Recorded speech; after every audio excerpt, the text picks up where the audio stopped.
बिस्मिल्लाहिर्रहमानिर्रहीम सल्लल्लाहु अला मुहम्मदिन सल्लल्लाहु अलैहि वालिहि वसल्लम। Welcome to the Biolish world. Viewers, exams कोई भी हों, वो छोटी क्लासेस के हों, वो बड़ी क्लासेस के हों, लेकिन एक वक्त के लिए स्टूडेंट्स को झंझोड़ कर रखते ज़रूर हैं। अब स्टूडेंट्स जो हैं वो अपनी तरफ से हर कोशिश कर रहा होता है कि वो बेहतर से बेहतर और मैक्सिमम मार्क्स हासिल कर सके।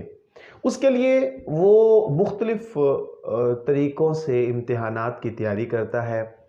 अब किसी से कुछ इन्फॉर्मेशन मिलती है, वो उसको प्रिपेयर कर लेता है, कहीं से कुछ इन्फॉर्मेशन मिली वो उसे प्रिपेयर कर लेता है।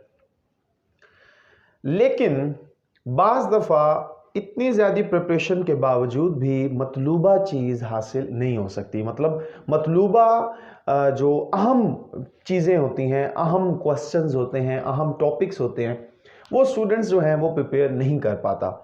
इसी तरीके से ग्रेजुएशन एडी आर्ट्स पार्ट 2 या बीए आप कह लें, बीए पार्ट 2 के जो स्टूडेंट्स हैं, उन्हें अपने इम्तिहानात में एक क्वेश्चन आता है, make the sentences of the following idioms और फ्रेजल वर्ब्स। व्यूअर्स, ये 10 मार्क्स का क्वेश्चन होता है और आपको पता है ये 10 मार्क्स बहुत ही ज़्यादा कीमती होते हैं। होता ये है कि बहुत सारे क्वेश्चंस होते हैं और स्टूडेंट्स ने, ख़ास तौर पर जब मैं बात कर रहा हूँ एडी आर्ट्स पार्ट 2 की और बीए पार्ट 2 की, तो स्टूडेंट्स जो होते हैं ना, उन्हें बहुत सारे क्वेश्चंस अटैम्प्ट करने होते हैं ए पोर्शन से, बी पोर्शन से। अगर हम बात करें ए पोर्शन की, तो ए पोर्शन में 4 क्वेश्चंस अटैम्प्ट करने होते हैं। प्रोज के 2 करने हैं, 2 ओल्ड मैन एंड द सी के करने हैं। तो वक्त जो है ना उसकी किल्लत होती है अमूमन एडी आर्ट्स पार्ट 2 या बीए के स्टूडेंट्स के लिए। तो उसमें जो है ना वेव ऑफ ब्लेसिंग जो है ना वो क्या है, वो है जी इडियम और फ्रेजल वर्ब्स। इसी तरीके से सेंटेंस करेक्शन का जो पोर्शन है वो बहुत अहम होता है, क्योंकि वो इजी टू अटेम्प्ट होता है, कम वक्त में मैक्सिमम मार्क्स स्टूडेंट्स हासिल कर सकते हैं। तो इडियम्स और फ्रेजल वर्ब्स हो या करेक्शन हो, इसमें स्टूडेंट्स जो हैं वो 20 मार्क्स, यानी कि ये 10 नंबर का ईच क्वेश्चन है। इडियम्स के 10 नंबर होते हैं और 10 नंबर करेक्शन के होते हैं। तो स्टूडेंट्स जो है ना वो मैक्सिमम मार्क्स इसमें हासिल कर सकते हैं, 20 मार्क्स भी हासिल कर सकते हैं। लेकिन उन नंबर्स को हासिल करने के लिए उन्हें कुछ चीज़ों को समझना पड़ता है। आज हम इस वीडियो में उस 10 नंबर को डिस्कस करने लगे हैं जो स्टूडेंट्स जो हैं मैक्सिमम हासिल कर सकते हैं। लेकिन व्यूअर्स, लेक्चर शुरू करने से पहले मेरी आप लोगों से दरख्वास्त है, द बायोलिश वर्ल्ड को सब्सक्राइब कर लीजिए, घंटी के बटन को प्रेस कर दीजिए ताकि हमारी नई आने वाली वीडियोस के नोटिफिकेशन आपको मौसूल होते रहे। तो जैसे कि मैंने व्यूअर्स आप लोगों को बताया कि इडियम्स और फ्रेजल वर्ब्स जो हैं इनमें आप 10 मार्क्स ले सकते हैं। यस, जी हाँ, आप 10 नंबर ले सकते हैं। लेकिन वो 10 नंबर कैसे लेने हैं वो मैं आपको भी बताने लगा हूं। सबसे पहली बात स्टूडेंट्स, आप एक चीज़ तो क्लियर कर लीजिए।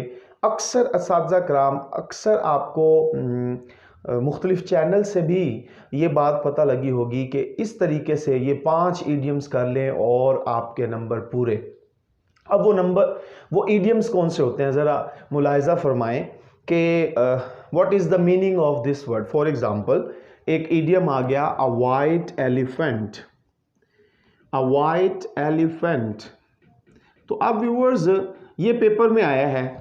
अच्छा, तो अब मुख्तलिफ नोट्स, मुख्तलिफ तरीके से ना बच्चों को ये समझाया जाता है कि अगर इडियम आ जाए और आपको उसका मीनिंग नहीं पता, यानी आपको नहीं पता कि आप उसका क्वेश्चन, उसका सेंटेंस कैसे बनाते हैं, तो आप क्या करेंगे, आप लिख देंगे, I don't know what is the meaning of a white elephant. ये एक टाइप है। अभी आप देखते जाएं कि आपको मज़ीद किस तरह के सुनने को मिलेंगे। अच्छा, एक स्टूडेंट ने मुझे बताया कि हमें ये बताया गया कि फॉर एग्जांपल इसी का ही हम सेंटेंस बनाते रहते हैं कि हमें ये बताया गया कि आपको अगर ईडियम आए और आप उसको अटेम्प्ट नहीं कर पाते तो आप ये कह दें कि I asked my teacher what is the meaning of a white elephant. अच्छा, फिर यहाँ तक बात भी ख़त्म नहीं होती। एक और स्टूडेंट जो है वो बोल उठे, वो कहते हैं जी नहीं सर, हमें तो ये बताया कि I was searching the meaning of a white elephant in my dictionary. अब ज़रा आप अंदाज़ा लगाइए, कि इस तरह के अगर कोई ईडियम्स बना कर आए, मतलब लिख कर आए सेंटेंसेस ईडियम्स के, तो एग्जामिनर उसे मार्क्स देगा? बिल्कुल नहीं देगा। मतलब ये तो फिर इस तरह हो गया ना कि एक बच्चा सिर्फ ये 5 इस तरीके से सेंटेंसेस प्रिपेयर कर ले, जैसे कि I was discussing on a white elephant. तो इस तरह के मतलब कोई 5 से सेंटेंसेस प्रिपेयर कर ले, और दूसरी तरफ ऐसा स्टूडेंट जो प्रॉपर ईमानदारी से 100 200 जितने भी हैं वो प्रिपेयर करे, तो उस स्टूडेंट को नंबर कम मिले, और जिस स्टूडेंट ने सिर्फ 5 इस तरह के जुमले प्रिपेयर किए हैं उसे पूरे नंबर मिल जाएं। क्या आपको लगता है ऐसे मिल सकते हैं? बिल्कुल भी नहीं मिल सकते। नंबर 1 एक चीज़ तो ये क्लियर कर लीजिए। नंबर 2, अक्सर स्टूडेंट्स क्या करते हैं, आप ये देखें, ये हमारा क्वेश्चन है ईडियम्स और फ्रेजल वर्ब्स, ठीक हो गया। एग्जामिनर की मर्जी है वो फ्रेजल वर्ब्स दें, एग्जामिनर की मर्जी है वो आपको इडियम्स दें। तो फ्रेजल वर्ब्स और इडियम्स में फ़र्क सिर्फ ये होता है कि फ्रेजल वर्ब्स ये होते हैं कि एक वर्ब है, फॉर एग्जांपल ये देखें गेट, गेट के बाद उसके साथ प्रेपोजिशन लग जाती है, get up, get on, get off, ठीक है व्यूअर्स। सिर्फ और सिर्फ क्या होता है, मेन वर्ब सेम रहता है, आगे प्रेपोजिशंस आती रहती हैं। तो ये जो होते हैं ये फ्रेजल वर्ब्स कहलाते हैं। और ईडियम्स जो है ये आपके सामने, ये जो एग्जांपल है ये एक ईडियम की एग्जांपल है। अच्छा, अब इनकी ज़रूरत क्या होती है, ये चीज़ आप नोट फरमा लें कि इनके ऊपर आपकी थोड़ी सी मेहनत आपको फ्यूचर में बहुत ज़्यादा मददगार होगी। बहुत सारे ईडियम्स ऐसे होते हैं कि आप अगर उन्हें उस बात को आप अपनी वर्डिंग में लिखना चाहें तो मुमकिन है कि आप हाफ शीट लिख लें और फिर भी वो सही मायने जो है जो आप डिलीवर करना चाहते हैं वो रीडर को, कारी को, सुनने वाले को ना बता सके, यानी मतलूबा मायने जो है वो हो सकता है उधर ना पहुंच सके। अब ये जो इडियम्स होते हैं या फ्रेजल वर्ब्स होते हैं ये बड़ा ही अहम किरदार अदा करते हैं। मतलब ये कि थोड़े से अल्फाज में आप बहुत बड़ा मीनिंग जो है वो बहुत बड़ी बात जो है वो कर जाते हैं। तो इनकी बहुत ज़्यादा अहमियत होती है, ख़ास तौर पर आपकी प्रैक्टिकल लाइफ में, आपकी फ्यूचर लाइफ में ये बहुत मददगार साबित होते हैं। तो इनको आपने मतलब सिर्फ पास होने के लिए नहीं प्रिपेयर करना, बल्कि इसे आप अपने फ्यूचर को सिक्योर बनाने के लिए, अपने मुस्तकबिल में जब आप हायर अथॉरिटीज़ में, मतलब हायर ग्रेड्स पर अगर आप जॉब आपको मिलती है और आप जब अपनी ड्राफ्टिंग करेंगे तो आप अगर इन इडियम्स, इन फ्रेजल वर्ब्स का इस्तेमाल करेंगे तो आपकी ड्राफ्टिंग जो है वो ज़्यादा खूबसूरत हो जाएगी। तो व्यूअर्स यहाँ पर थोड़ा सा एक चीज़ जहन में रखिएगा कि आपको जो क्वेश्चन आएगा ना 10 नंबर का, ये based on 2 things, idioms and phrasal verbs. तो व्यूअर्स अक्सर बच्चे क्या करते हैं, सिर्फ इडियम्स पे फोकस कर लेते हैं, फ्रेजल वर्ब्स छोड़ देते हैं। तो पता है क्या होता है, इसकी मार्क्स डिवीजन इस तरह की है कि आपके मुमकिन है कि वो देखें टोटल आएंगे 8 इडियम्स। अच्छा, बाज़ दफ़ा एग्जामिनर जो है ना वो 10 भी दे देता है, ज़रूरी नहीं है कि सिर्फ 8 ही इडियम्स देगा, वो 8 या 10 देगा। अच्छा, अब आपने करने कितने हैं, ओनली 5 करने हैं आपने। अच्छा, अब हो सकता है एग्जामिनर अगर 8 दे, 1 मिनट के लिए हम मान लेते हैं कि वो 8 दे रहे हैं, तो व्यूअर्स पता है क्या होगा, हो सकता है कि वो 4 इडियम्स दे दें और 4 जो हैं वो फ्रेजल वर्ब्स दे दें, उस एग्जामिनर की मर्जी है ना। अच्छा, हो सकता है 3 इडियम्स दे दें और 5 फ्रेजल वर्ब्स दे दें अगर 8 की बात होती है, और कहीं ऐन मुमकिन है कि वो 6 फ्रेजल वर्ब्स दे दें और 2 इडियम्स दे दें, और ये भी मुमकिन है कि 6 इडियम्स दे दें और 2 फ्रेजल वर्ब्स दे दें। तो मतलब एग्जामिनर की मर्जी है कि वो इडियम्स देते हैं कि फ्रेजल वर्ब्स देते हैं। वो सारे फ्रेजल वर्ब भी दे सकते हैं, वो सारे इडियम्स भी दे सकते हैं, लेकिन होता ये है अमूमन कि इडियम्स और फ्रेजल वर्ब्स मिक्स आते हैं। तो एक बात तो ये है कि आपको भी ये दोनों ही प्रिपेयर करने चाहिए। नंबर 2, उस तरह के जुमले आपने प्रिपेयर नहीं करने, बिल्कुल भी नहीं। और नंबर 3, अब आ जाएं जी सबसे अहम पॉइंट पे, वो ये है कि स्टूडेंट्स जो है ना जब इस क्वेश्चन पर आते हैं और देखते हैं कि ये सारे इडियम्स हैं जो तो उन्हें बहुत अच्छे से आते होते हैं या उन्हें बिल्कुल क्लियर होता है कि इसका ये सेंटेंस बनता है, वो अटेम्प्ट करने के बाद पता है क्या करते हैं व्यूअर्स, स्टूडेंट्स जो हैं बाकी जितने भी इडियम्स होते हैं सारे के सारे वो अपनी आंसर शीट पर उनके सेंटेंसेस बनाकर आ जाते हैं। इस सोच में कि अगर फ़र्ज़ करें उन्होंने 3 बिल्कुल ठीक लिखे, अब बाकी उन्होंने 2 करने थे। ये देखें, ये 2 नंबर का एक ईडियम्स होता है, ईडियम होता है 2 नंबर का, और आपने 5 करने होते हैं 10 नंबर का। ये क्वेश्चन है, यानी कि 2 नंबर का एक ईडियम, आपने 5 करने हैं, टोटल 10 नंबर। तो अगर वो 8 देता है एग्जामिनर, तो स्टूडेंट क्या करते हैं, 8 के 8 ही अटेम्प्ट करके आ जाते हैं, मतलब 8 के 8 के ही सेंटेंसेस बना लेते हैं। तो आप एक चीज़ ध्यान में रखें, आपके इस क्वेश्चन के ऊपर मेंशन होता है, स्पेशली पेपर के टॉप के ऊपर, के note over attempt is not given a single marks, यानी कि अगर आप ओवर अटेम्प्ट करेंगे तो आपको मार्क्स नहीं मिलेंगे। अच्छा, अब ये देखें, एक स्टूडेंट हैं, उन्होंने 7 इडियम्स अटेम्प्ट किए फॉर एग्जांपल, ठीक है।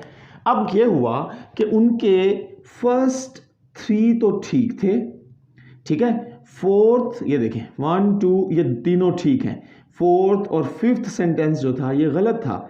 अच्छा, 6 और 7 ये दोनों भी ठीक हैं। अब 7 अटेम्प्ट में उन्होंने 5 ठीक किए हैं। अच्छा, अब आप ज़रा नोट फरमा लीजिए, ये 3 ठीक थे, इनके उनको 6 मार्क्स मिल गए।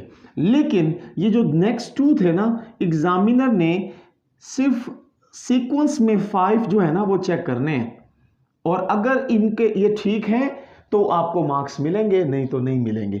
मतलब ये इस तरह नहीं होगा कि ये 2 अगर उनके आपसे गलत हो गए हैं तो एग्जामिनर इनको स्किप करके ये चेक करके आपको मार्क्स दे दे, ऐसा नहीं होगा।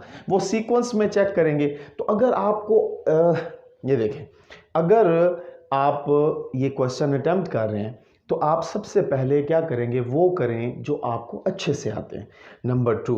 फिर आप वो करें जो आपको कम अच्छा आता है, मतलब आपको ऐसे लगता है कि अगर 4 रह गए हैं फॉर एग्जांपल, और उन 4 में से आपको ये लगता है कि ये 2 मुझे फिर भी कुछ कुछ आते हैं, तो आप वो पहले कर लें, ठीक है। और मेरे तो ये आपके लिए सजेशन है कि आप सिर्फ 5 अटेम्प्ट करें जो आपको अच्छे से आते हैं, ठीक हो गया।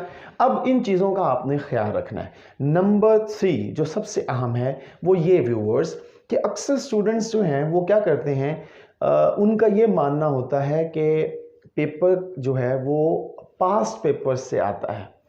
तो मैं इस बात से मुत्तफिक हूँ भी और नहीं भी।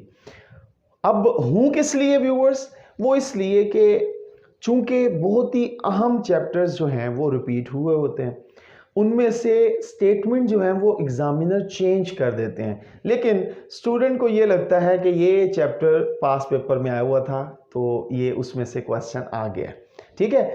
तो आपने बिल्कुल भी इस चीज़ को बिल्कुल जहन से हटा लीजिए। आप सबसे पहले अपनी तैयारी करें, उसके बाद आप पास पेपर्स लें अनसॉल्व्ड, और फिर एक पेपर को लें और उसमें से देखें कि ये जो पेपर पास पेपर आया था इसकी स्टेटमेंट से आपको कितना कुछ आता है।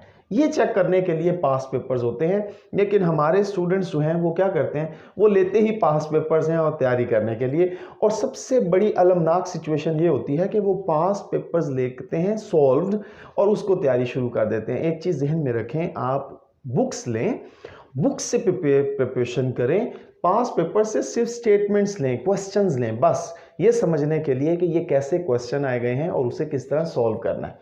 तो अब हम चलते हैं व्यूअर्स अपने मेन मकसद की तरफ, और मेन मकसद ये था कि पेपर्स में कौन से इडियम्स स्टूडेंट्स प्रिपेयर करें जो पेपर में आ जाएं। तो उसी सिलसिले में मैंने कुछ इडियम्स जो बहुत ज़्यादा अहम हैं पेपर पॉइंट ऑफ व्यू से, वो मैंने रेडी किए हैं और वो मैं अब आपके सामने पेश करूंगा। आपने क्या करना है, उनके नोट्स बना लेने व्यूअर्स और उनको अच्छे तरीके से प्रिपेयर करना है। मैं आपको 90 to 95% श्योरिटी देता हूं कि अगर आप वो इडियम्स कर लेते हैं तो आप कामयाब हो जाएंगे पूरे 10 नंबर, क्योंकि आप देख लीजिएगा आपका पेपर उन्हीं इडियम्स से ही आएगा। हो सकता है कि 1-2 डिफरेंट हो जाएं, लेकिन मोस्ट प्रोबेबली कि आपके पेपर में इडियम्स जो हैं वो चाहे ग्रुप 1 हो वो ग्रुप 2 हो, इन्हीं इडियम्स में से ही आएगा। तो अब आपने जहन में क्या रखना है व्यूअर्स, आपने व्यूअर्स ये जहन में रखना है कि उन बातों पर बिल्कुल अमल नहीं करना कि बस इतने कर लूँ, ठीक है जी, 5 कर लें उनमें से आ जाएंगे, 3 कर लें ये बहुत ही अहम है, 10 कर लें, 20 कर लें, ऐसा मुमकिन नहीं है व्यूअर्स। बाय चांस कोई लक हो, बाय चांस किसी के पास कोई यूँ समझ लें कि अलादीन का चिराग आ जाए और वो आपको बता दें कि ये 10 कर लें और उनमें से आ जाएं, तो आप ये ना मत समझ लीजिएगा कि उसी में से आते हैं। तो मेरी जो मैंने आपको एक बात बता दी कि ये आपके फ्यूचर लाइफ में बड़े काम आते हैं। तो आपने अगर ग्रेजुएशन में इनको प्रिपेयर करना है तो उसके लिए आप मैक्सिमम प्रिपेयर कीजिए ताकि आपकी प्रैक्टिकल लाइफ में ये आपके मददगार साबित हों। तो अब व्यूअर्स मैं आपके लिए जो मैंने ईडियम्स प्रिपेयर किए हैं जो एग्ज़ाम स्पेशल हैं, एग्ज़ाम के नुक्ता नज़र से बहुत अहम हैं, वो मैं अब आपके सामने रखने लगा हूँ। इनके अच्छे तरीके से नोट्स बना लीजिए ताकि आप इनसे मैक्सिमम मार्क्स 10 आउट ऑफ 10 हासिल कर सकें।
जी, मैं उम्मीद करता हूँ व्यूअर्स आपको आज के लेक्चर में से बहुत कुछ सीखने को मिलेगा। मज़ीद लेक्चर्स के लिए चैनल को सब्सक्राइब कीजिए। खुश रहें, खुशियाँ बांटें, अपना ख्याल रखें, पाकिस्तान का ख्याल रखें। अल्लाह हाफिज़ व नासिर।